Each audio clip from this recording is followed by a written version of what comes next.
The Kansas Jayhawks have signed head coach Lance Leipold to a contract extension, making $7 million per year. And while all this is going on, their home stadium is being renovated. They will be playing in Kansas City and at an MLS soccer stadium for a couple of games as well. But we're heading out to Lawrence, Kansas to give you an inside look at the Kansas Jayhawks heading into the 2024 season. I'm Nathan Johnston here with my co-host, Brad Hopkins. It's time to break the huddle. Brad, such an intriguing program. We know that the Kansas Jayhawks have always been known as a basketball school, and here they are upgrading their stadium, giving their head coach $7 million a year. That's insane, but it's 2024 and anything is possible. We've mentioned several times the Big 12 is wide open, and the Kansas Jayhawks are one of those programs sneaking up under the radar. Brad, I'll turn it over to you. We know that they had a lot of quarterback trouble last year in 2023, injuries back and forth, bouncing from quarterback to quarterback. They were never able to get a consistent game plan going with their star players week in and week out. Give us your thoughts on the Kansas Jayhawks, on Lance Leipold as a head coach, and what can we expect from the Kansas Jayhawks heading into the 2024 season? Yeah, Nate, you brought up some very, very good talking points there. First thing I want to say is congrats to Coach Leipold. He deserves it. Nate, I'm gonna have a couple of hot takes here in this segment, but my first hot take is Lance Leipold's a top 10 coach in college football. What he has done is remarkable. He is just a really, really good X's and O's coach, and there's just no other way around it. He deserves this, and hats off to the Kansas administration and their athletic department investing some money in a head coach and in facilities there. Look, Lawrence, Kansas, Nate, you mentioned it. It's a basketball school. That's a tough place to recruit, but I'm really, really glad they're putting some money into their facilities and their football program because they've got a really, really good head coach there, and I think it's just the right move. Nate, the first point I want to make is, look, it's a revamped Big 12. Texas and Oklahoma are out. Here's hot take number two. The Kansas Jayhawks are in the Big 12 Championship game this year. I like this program. And look, I mentioned it. Kansas is tough to recruit at, but I just think Lance Leipold is just that good of a coach that I think the Big 12 is wide open, and I think he's going to have them there. Nate, you mentioned the quarterback situation last year. Jaylon Daniels, who, if you're a Kansas fan, if you keep up with college football, you know this guy's name. He is a dynamic playmaker. He's just really, really exciting. In 2022, Kansas was 6-7. That of course was Coach Leipold's second season there. But Jaylon Daniels was somewhat healthy. He was able to play in 9 games. He started all 9 games. And look, it's hard to argue with the production. 18 touchdowns to 4 picks. He also ran for 425 yards and 7 touchdowns. Nate, when this guy is healthy and he is on the football field, he's a difference maker. And last year he played in 3 games and he won every start that he had. He was 3-0, 5 touchdowns to 1 pick. The thing is, and this is his 5th year at Kansas, he hasn't been able to stay healthy. 2020, he played in 7 games. 2021, 6. Of course, 2022, I mentioned he played in 9. And then last year, I mentioned he played in 3 games. So he has not been able to stay healthy. And that is Nate, that's the big thing for me is if this kid can just stay healthy and stay on the field, Kansas has got a chance to be really, really good. But we saw he got hurt last year. Backup quarterback Jason Bean was good, but to me, I'm sorry, no disrespect, he was not Jaylon Daniels. So bottom line, for Coach Leipold and for Kansas, they need him to stay healthy. Nate, two more quick points.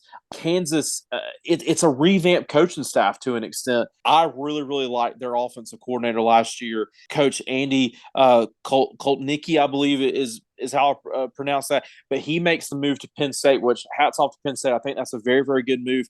And Nate, I got to be honest, I'm not crazy about their new I guess co-offensive coordinator. That's Jeff Grimes. A lot of people are familiar with him at LSU. He's been at Auburn, Virginia Tech, was most recently at Baylor. And Nate, I was not blown away by his performance at Baylor. I think it's interesting. And like I said, I think Coach Leipold is obviously going to have a very, very, very big input on that offense and everything. But that's an interesting move to me. The other big move is their old offensive line coach, Scott Fuchs, left to be with the Tennessee Titans, which, hey, that's a big time move. So that's going to be an interesting move as well.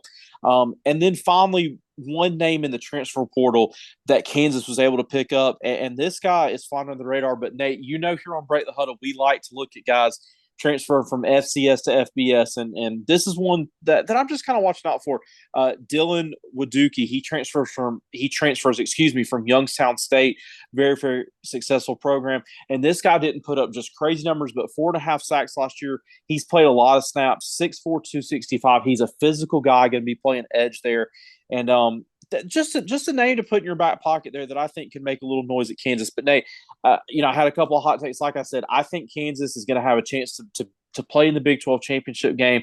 If Jaylon Daniels can just stay healthy, Nate, this team is got a chance to be really, really good. And I'm excited to watch Kansas this year, man. I really, really am. Yeah, Brad, you hit on a lot of great points, a lot of coaching staff turnover and revamping. You mentioned Grimes coming over from Baylor. Look, we talked about Grimes in our Baylor video briefly and the disappointment that they had at that program. I'll put the link to that in the description above so you can check that out. Look, Lance Leipold seems pretty confident in Brent Grimes. He seems pretty confident in this program. This is a coach that has said on the air, quote, "I hope that this is a program in the future that coaches find as a destination spot." And that speaks a lot to not only him as a man, as a coach, but let's talk about this administration. They back Lance Leipold. They believe in him. They're willing to upgrade the stadium now. They're willing to give him $7 million.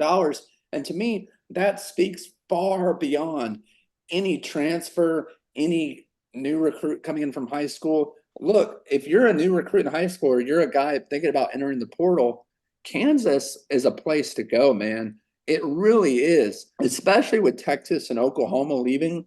That leaves the door wide open for any of these programs in the Big 12 to make an immediate impact heading into the 2024 season. You mentioned a couple of transfer guys. I'd like to mention a couple as well. Another FCS guy coming over from North Dakota State.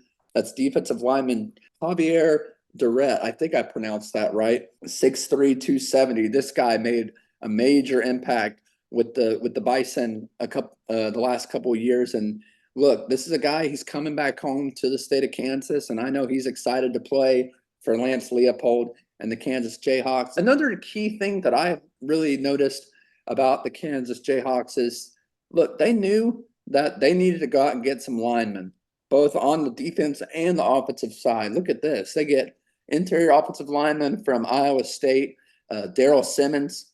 This is a pretty big guy, 6'3", 295.